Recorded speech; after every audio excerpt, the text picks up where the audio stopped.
Believe it or not, I was actually supposed to take today off, and I was going to take today off until I saw that there were multiple moves being made by the Baltimore Ravens that are going to send shockwaves and reverberations throughout the entire landscape of the NFL. So what's going on, guys? Your boy Mike here again. Today's officially my day off, yet I'm making content. And before we get to the content, I just want to let you guys know I am giving away a PlayStation 5 to any member of this channel that is subscribed and turned on my notifications. We've already announced 2 giveaway winners. One was on Twitter and one was on my Flight Mike basketball channel. I have 6 PS5s to give away. I'm still looking around and trying to come up on more.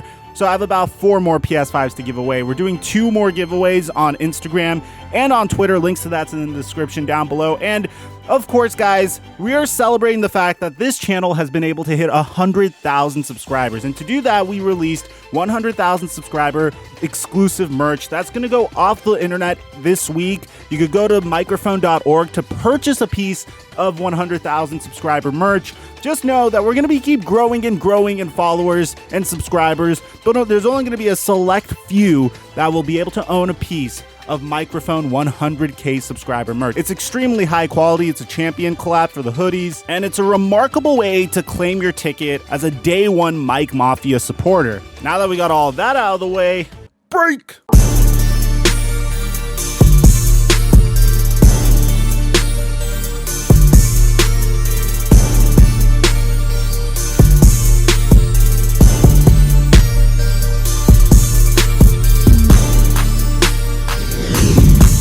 Mic check 1 2 1 2. What's going on, everybody? Guys, there's been a lot of drama going on today in regards to the Baltimore Ravens as they are just making moves and they're getting better and better and better. And in one way that they're getting better is by making a remarkable trade for Yannick Ngakoue. So if you go back a couple of months ago, the Minnesota Vikings traded for disgruntled Jacksonville Jaguars defensive end Yannick Ngakoue. And what they had to do to acquire him will just simply part with a 2021 second round pick and a 2022 conditional 5th round pick. Now, what's interesting about this is this morning, according to Adam Schefter, the Vikings and Ravens finalized a trade to send defensive end Yannick Ngakoue to Baltimore for a 2021 3rd round pick and a 2022 conditional 5th round pick.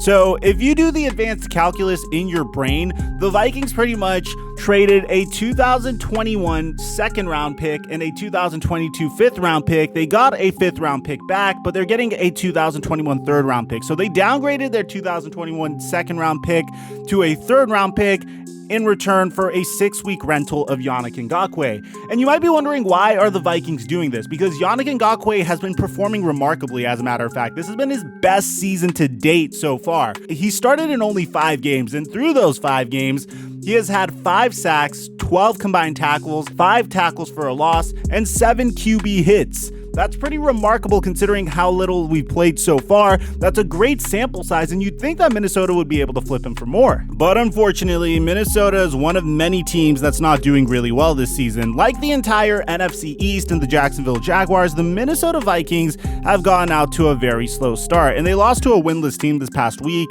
so that just makes things even worse for them. So I'm assuming that this is their way of officially punting on the season, which is a huge shame if you think about it, because it seems like they have all the pieces to do so. There's been so much promising stuff going on the offensive end. It seems like their Achilles heel might be Kirk Cousins, but let me know in the comment section down below, Vikings fans, why do you think the Vikings have been performing so horribly so far? Do you approve of this trade? Are you disappointed by this trade? Because originally I thought Yannick Ngakoue and Danielle Hunter would have been a great combo, but we didn't really get to see them fulfill their potential together because Hunter has been injured for the most part so far. Now, from my perception, there may have been a situation where Yannick really just pushed for this trade because, according to Josina Anderson, I'm told Yannick Ngakoue will be on a flight to Baltimore today. He told the team he's packing light for 2 weeks and he's ready to go to work. I'm told the team feels Yannick pushed really hard to come with roots already in the DMV area with his mom and as a Maryland alumni.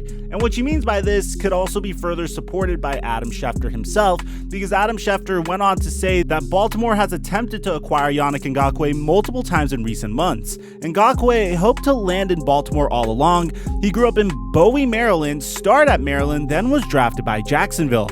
Baltimore is his third team in 3 months, but that's what he wanted. And guess what's cute about this entire situation.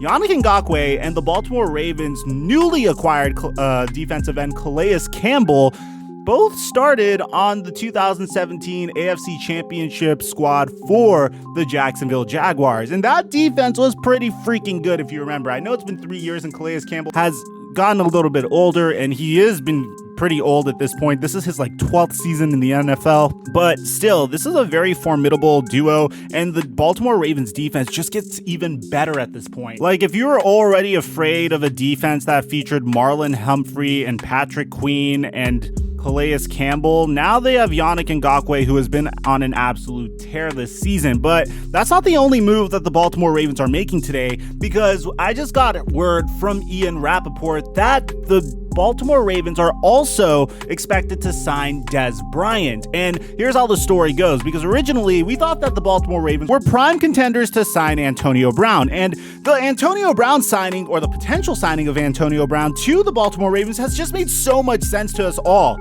Lamar Jackson has been lobbying for him. He's cousins with Marquise Hollywood Brown, and he is probably the best wide receiver available on the market, although he is a little bit of a diva. Okay, a lot bit of a diva. But here's the interesting thing.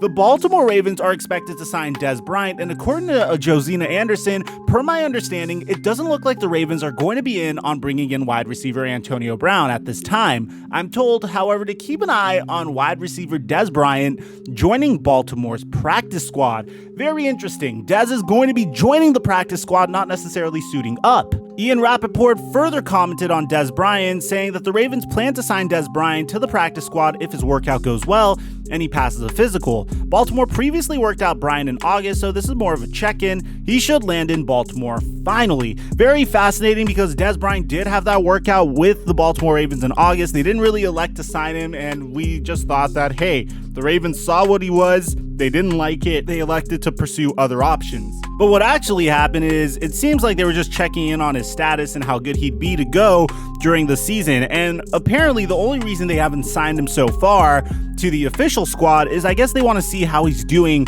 with Lamar Jackson, how he gets along with Lamar Jackson and the Baltimore Ravens offense before they commit to him further. Now, Dez Bryant's been a free agent for about 3 years, if you don't want to count his stint in New Orleans. Who knows how much he has left in the tank? He's 31 years old at one point, but at the same time, he has torn his Achilles, so Lord knows how good he's going to be now that he's torn his Achilles. We've seen many wide receivers come back from Achilles tears and still be very good wide receivers. Emmanuel Sanders is the first receiver to come to mind. He tore his Achilles during the 2019 season for the Denver Broncos, and the very next season he was able to come back and score 5 touchdowns and put up about 900 yards in a full season. But what's very interesting to me about this entire situation is the fact that they would elect to go for Dez Bryant as opposed to Antonio Brown, because they both are a little bit volatile in terms of their personality. I think Antonio Brown's a little bit more volatile than Dez Bryant. If you watch the All or Nothing documentary on the Dallas Cowboys during Dez Bryant's final season with the Dallas Cowboys, you kind of get an idea of how Dez Bryant's brain works. He's not necessarily complaining whenever he's not getting targets, but he still could be a very interesting man to have in the locker room. So let me know in the comment section down below. Do you think the Baltimore Ravens made a mistake by deciding to sign Dez Bryant as opposed to deciding to sign Antonio Brown? Aside from that, guys, I am live streaming on Twitch right now, and I'm going to be running Among Us with subscribers. So if you're a subscriber, go to twitch.tv/FlightMike, and you can get in some games with me right now. I'm your boy Mikerophone. Aside from that, I'm your boy Mike, and I'm dropping our mic until our next upload.